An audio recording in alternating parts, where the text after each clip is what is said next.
We all have friends and family that you could lean on. So if you want to pivot, do something new, lean on those folks. Offer them a free service. You touched on a very sensitive topic. How many of you have been in lawn mowing before and you want to go on a vacation or you want to do something, but you have your commitment to your customer? Can anyone relate to that struggle? I have a 4-day mowing schedule as well to fit so that any wacky things happen can be adjusted and all that. We still typically work 5 days a week because there's other things other than mowing that we do, whether we have to get caught up on something because of weather or whatever. I was always really good about leaning on my staff to be, because I want to be my own boss, make my own schedule. And we all know that's like a bunch of crap pretty much, right? You imagine a picture you have with your family or your kids or your dad or your mom or whatever, a picture you really treasure from way back, and then think would I trade that picture for a day of me working instead back then? I was like, if I'm gonna screw something up, I'm gonna screw up my own dang driveway. So I went out there and I'll be darned, I'd pitch the box blade one way and I'd go back, I'm like, I really just, messed that thing up, so I had to fix that. So I learned on my own property first off. Mitchell, when you decided to get into the blade grinding business, did you consider the competition that was in the area for those services, or did you just decide that you were going to be the best at it and you were going to offer that service to people in the area? That's a great question, because if you do follow me along, I have a passion for sharpening mower blades. It's the craziest thing. And in a super competitive industry, which is, let's just talk about maintenance, not hardscaping and all that stuff, because every Tom, Dick, and Harry with a push mower can cut grass, let's face it, okay? So I always ask myself, what can I do to set myself apart from the Chuck in the truck, even though I was the Chuck in the truck.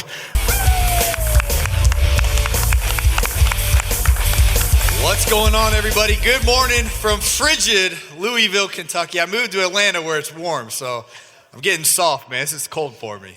But this is crazy, Naylor. Years ago, Naylor called me and he said, hey, Paul, I got this crazy idea, which is a normal conversation we have. He has crazy ideas. He said, what if we got a couch and some chairs, and we did we talked with other influencers, just behind the scenes, casual, laid back, just talk shop. And we did it at GIE. It used to be called GIE. And I was thinking, that's a great idea, Naylor, but how in the world are we going to pull that off? And so 3 years later, here we are. We have it all. So that's awesome, Naylor. Thank you, Paul. Appreciate it. Thank you for everyone that comes to participate. So. Yeah, and for everyone who made it possible, Evan in the back, thank you. He works all year, guys, for putting on this event. And Jamie, she might be out there from Kohler Engines for sponsoring this event. But our special guest today is State Trooper Mitchell Gordy from North Carolina. I appreciate you having me, man. Thank you for coming out. Mitchell's a weekend warrior because... All right, so when I got invited to do this, I was like, why in the world, would y'all want me up here? And then I saw the two other guests, and I was like, I had that aha moment, and I was like, aha, they got to keep this relatable, you know what I mean? Because not everybody is those guys, okay? And not everybody wants to be those guys, so not everybody wants to have a multi-million-dollar business, and that's perfectly okay. So I was listening hardcore to what they were saying, and towards the end of Andy's thing, talking about, just doing what, you want to do, and don't try to be like everybody else, or, you don't have to be them. I'm not them. And if you have a $50,000 business or a $100,000 business, you are successful. So accept what you got, be proud of what you got. So I guess that's why I'm here. So I'm your weekend warrior part-time guy, and I know y'all are out there. Yeah, but you're content, and it's a rewarding work. Your full-time job as a state trooper in North Carolina. So this side hustle, and we're going to get to a big change you're making, but it serves you to have some supplemental income. And why are you in the lawn care business when you have enough money already? So it's a release. I've got that worker's mentality, and I can't sit at home and just twiddle my thumbs. So I've got to always be doing something. I don't have kids, so respect you parents out there, but I don't have kids. So I like to stay busy, and the only way to do that is to have my own business. So that's why I've got Mitchell's Lawn Care. So on Caleb's podcast, on Naylor's podcast, Mitchell has shared his story of how you got into the lawn care business. So that's out there. We don't want to rehearse that again. but share what's currently going on and why you're getting out of lawn mowing and what you're getting into. All right, so in the last couple of years, I downsized my business from being full-time. So I got to the point where, we did $250,000 in sales in 2019, and then it got to be this big angry beast that I was like, it was just so stressful, and I didn't want to deal with it anymore. I didn't have to deal with it anymore. So I downsized in 2019, not knowing that the world was about to end and a labor crisis was coming. So thank God that I avoided that problem. So my heart goes out to you guys that are dealing with this labor issue. But all this year, I was thinking to myself that, I'm still a slave to this weekly commitment of mowing, and I don't have to be. I've got a full-time job. My side hustle business should still be fun, and I enjoy the social media content creating and stuff like that. So that's not going to change. But what I did is I removed the mowing for hire. So I've done a pivot, and I can't take credit for that word, but it's a great word to use. So I'm still going to be in the industry. I'm not going anywhere. I love you guys, so I'm still going to be in the social media. I'm just not going to be mowing for hire. I'm still going to be doing all the other services that I used to do, but I'm adding in tractor work. So I recently purchased a Kubota tractor, and I really enjoy doing that. And it's nice to be in a cab with AC and music instead of burning up on a mower in the middle of summer. But my name's changing from Mitchell's Lawn Care LLC to Mithgo Outdoor Services LLC. I just needed to pull the lawn care aspect out of it. So I've been passing out stickers here and there, and effective December 1st, I'm going to change over the names of my platform from Mitchell's Lawn Care to Mithgo. A lot of folks have asked, well, what is Mithgo? And it's an acronym just like Nabisco. So we've all bought like Nabisco crackers or cookies or whatever. And Nabisco actually stands for National Biscuit Company. And a lot of people don't know that. But Mithgo is the first two letters of my full name, Mitchell Thomas Gordy. So that's how I came up with Mithgo. That's great. Now you're basically starting all over. So do you know how to operate a tractor? How are you getting customers? I mean, you're back at square one. So walk us through what's going through your mind getting new customers and how everything you've learned from building a lawn mowing business correlates into this tractor business. If you're ever in a point, like somebody out there right now or listening, at home, may be in a point where something's got to change, and don't get into this rut that, if it's working but you're not happy, don't be afraid to take a risk. Put yourself out there and take those risks, because it may work out. That's what I've done. I'm taking a risk. I'm putting myself out there. I did some very minor advertising on Facebook. I actually started out my very first job with my tractor was not even a paying job. I reached out to my brother and I said, hey brother, you've got a gravel driveway. How about you let me bring my tractor over there and resurface the whole thing for free? So it allowed me to take some pictures, take some video. I did a good job. He was happy with it. But it was a win-win, because now I've got content to put out there to boost a Facebook post or something like that. So we all have friends and family that you could lean on. So if you want to pivot, do something new, lean on those folks. Offer them a free service, because you can use that to advertise with. But that's what I did. So my brother was my guinea pig, but it paid off. And then since then, I've landed, 10, 15 gravel driveway repair jobs. And I've already got 2 pending. So when I get back from the show, I've got 2 jobs to do. So it's already a success, but I'm still having to balance the mowing right now. But just don't be afraid to take a risk. You touched on a very sensitive topic. How many of you have been in lawn mowing before and you want to go on a vacation or you want to do something, but you have your commitment to your customer? Can anyone relate to that struggle? So I want all 3 of you to answer, how do you handle your schedule? Because when you have a commitment to do weekly lawn mowing, it's very difficult schedule-wise. It's very difficult. When I was running a full-time business, I could relate to them, that it's tough to get away. And I still have my full-time gig, with the highway patrol. I can get time off with that, just requesting time off. But, I still had the beast of my business to run. Another thing, like getting rid of the weekly mowing commitment now has freed up my schedule to where, if I want to go somewhere for a week, it's very easy for me to plan that, because I just schedule jobs accordingly. What can y'all add on it? For me, early on, I learned quickly that you can't take on more than you can handle. Like, you can do more in the summer than you can in the fall for all kinds of reasons that you probably all know. Or if you don't, you'll find out soon and quick. But so you want to make sure you just plan all that out and make sure that you know what your limits are physically, time-wise, whether you're solo or you have a crew or whatever, and try and factor in some of those controllable variables. Also, I have a 4-day mowing schedule as well to fit so that any wacky things happen can be adjusted and and all that. We still typically work 5 days a week because there's other things other than mowing that we do, whether we have to get caught up on something because of weather or whatever. And then when we go on trips as something like this, again, when I was solo, it was a little bit easier for me to squeeze the weeks, like get stuff done early and then late and then come here for a few days.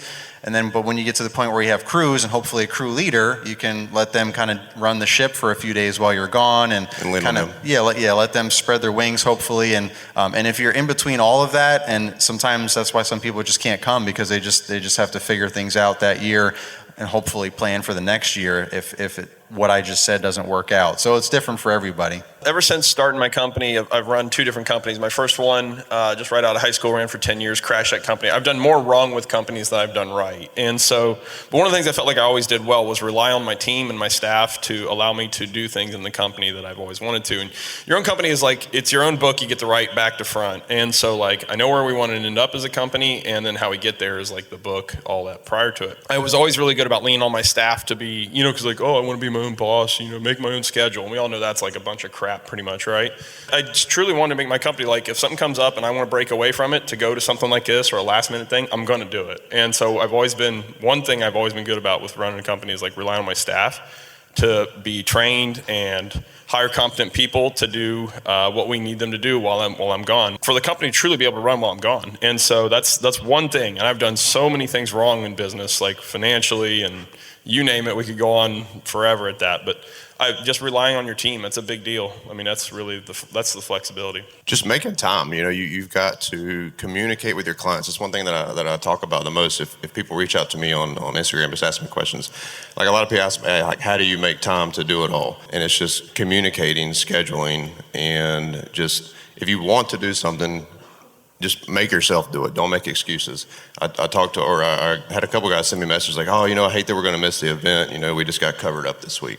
Well, that's because you covered yourself up this week. Like imagine a picture you have with your family or your kids or your dad or your mom or whatever, a picture you really treasure from way back, and then think like, would I trade that picture for a day of me working instead back then? And so you got to roll that forward thinking like this opportunity comes up to go somewhere with my dad or my mom or my kids or whatever. Would I trade a picture of me with my family at Disney World or whatever for a picture of me out shoveling? And that's what I think the way you really got to weigh it. Even a practical application. How many of y'all having a good time at Equip? Yeah. How many people are here for the first year? Yeah. Wow. That's awesome. So I come to this trade show every single year. I'm already planning next year. So in the CRM, we both use Jobber. Yeah, Jobber. I'm already blocking it out for next year that these 4 days, I'm not booking anything in my schedule. And so it's even as practical as that. Pajak, did you have a question? Yeah, did you have any challenges going from operating small equipment to the bigger equipment? A few years back, I actually bought a little subcompact tractor, to do some small bush hogging jobs and little, like grading jobs and stuff. But it was just self-taught. I didn't grow up on a farm. I didn't grow up on a tractor. Not all of us, do that. Some of us are just self-taught. I screwed up some stuff. I had to fix some problems. I know we've all screwed up things, but I made some mistakes and I learned from those mistakes. The biggest thing is not rushing and taking my time. And we've got this plethora of information out there now with YouTube. So before I started this venture with the Kubota, I probably watched, like no lie, 30 videos on quoting gravel driveways, because that's been the biggest thing I'm pushing into. It's like the entry-level grading job, in my opinion, is grading a gravel driveway. But I probably watched 30 YouTube videos on how to quote, how to crown a driveway, how to dig a ditch, all that stuff. So it's like free material out there that some of you've probably put out there, that these guys have put out there. But I just watched that, I studied it, and luckily I've got a 350, 400 foot long gravel driveway at my house. So I was like, if I'm gonna screw something up, I'm gonna screw up my own dang driveway.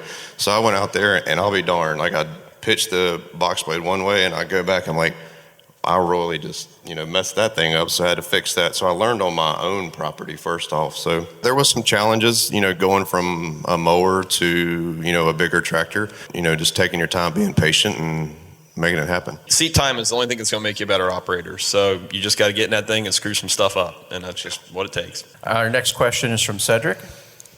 Cedric with Still Cuts Lawn and Landscaping, Pickerington, Ohio. Mitchell, when you decided to get into the blade grinding business, did you consider like the competition I was in the area for those services, or did you just decide that you were going to be the best at it and you were going to offer that service to people in the area? That's a great question, because if you do follow me along, like I have a passion for sharpening mower blades. It's the craziest thing, but there is a gap in the market where I live. I'm not going to talk about where y'all live, but between like a premier blade sharpening service and then just hitting it with an angle grinder. And it's amazing the arguments you can get into people about like balancing a mower blade, or like, oh, you don't need to do that. I ain't had a spindle break in 30 years. Well, whatever, that's great for you. I have found, time tested, that if you take the time and you clean the mower blade, you sharpen it appropriately, repair it if it got, nicks and dings and stuff in the cutting edge, and balance it, you're gonna get a premium quality cut. And in a super competitive industry, which is, let's just talk about maintenance, not hardscaping and all that stuff, because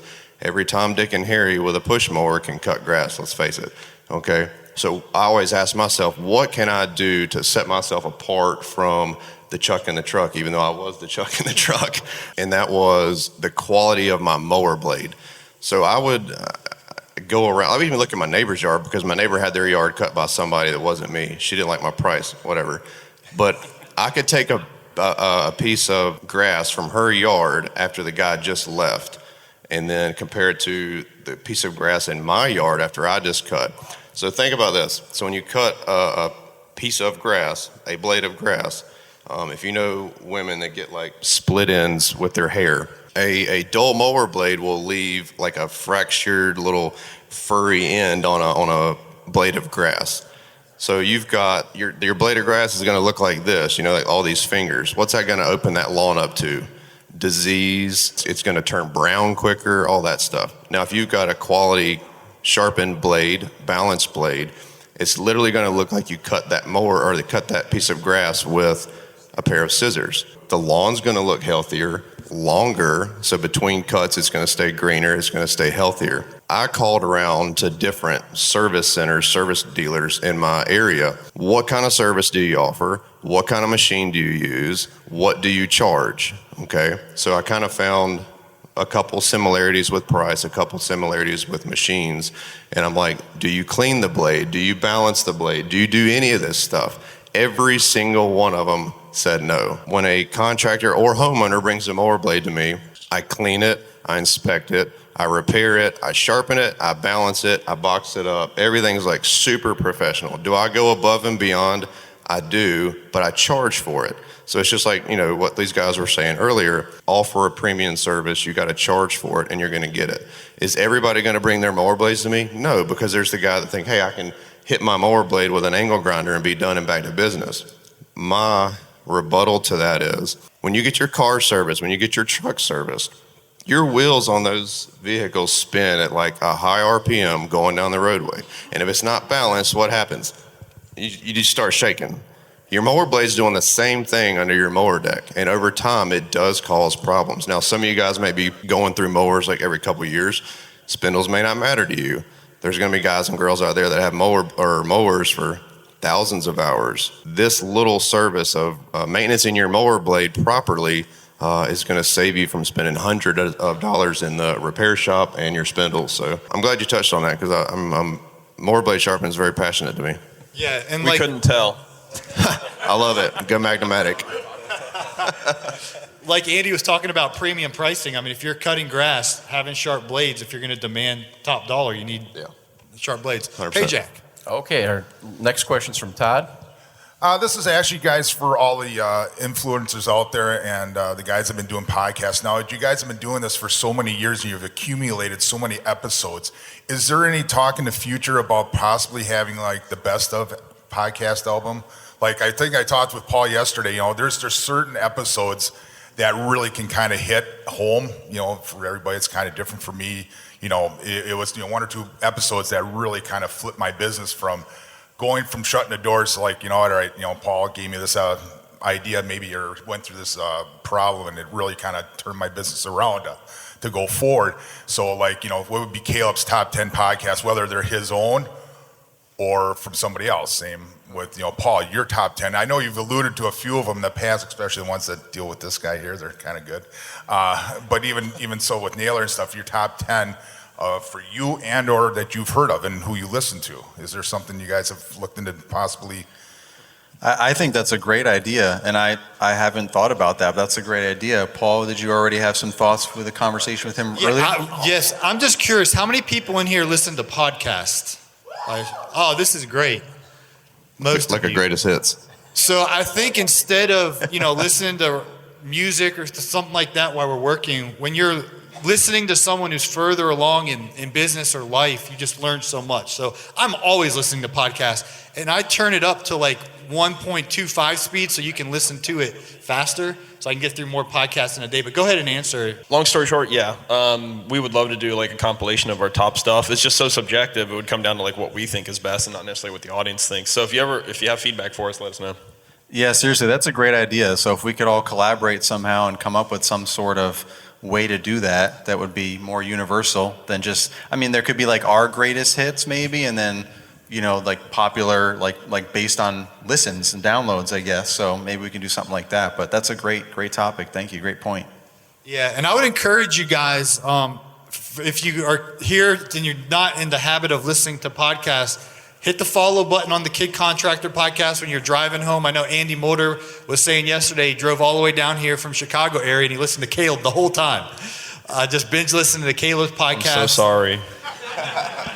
And follow the LCR Media podcast. My boy Brian Fullerton, I'm not sure if he's here, but the Fullerton Unfiltered podcast. I host the Green Industry podcast. Jeremiah Jennings giving me the stare. Follow the Growing Green podcast as well. But what we're doing is we're sharing the lessons that we've learned through the School of Experience. And so you don't have to make the same mistakes that Caleb made and Naylor made and Mitchell made and I made. If you can hear us share our story, you can kind of, I say that my ceiling is your floor. Like you can start where we're at. Oh, you need a sharp blade? Maybe you're brand new. Well, I'll start sharpening my blades. You don't have to, learn through the School of Experience. So, yeah, well, thank you guys. I really appreciate everybody coming out. And I want to say thank you again to Evan and the team at Equip for giving us the main day, the main ballroom, and really sewing into our community. This is great. So, round of applause to Equip. And again, thank you to Kohler Engines. They're the one that made all this possible. They sponsored this last year. They, sponsored it again this year. So without further ado, here's Jamie from Kohler. Kohler.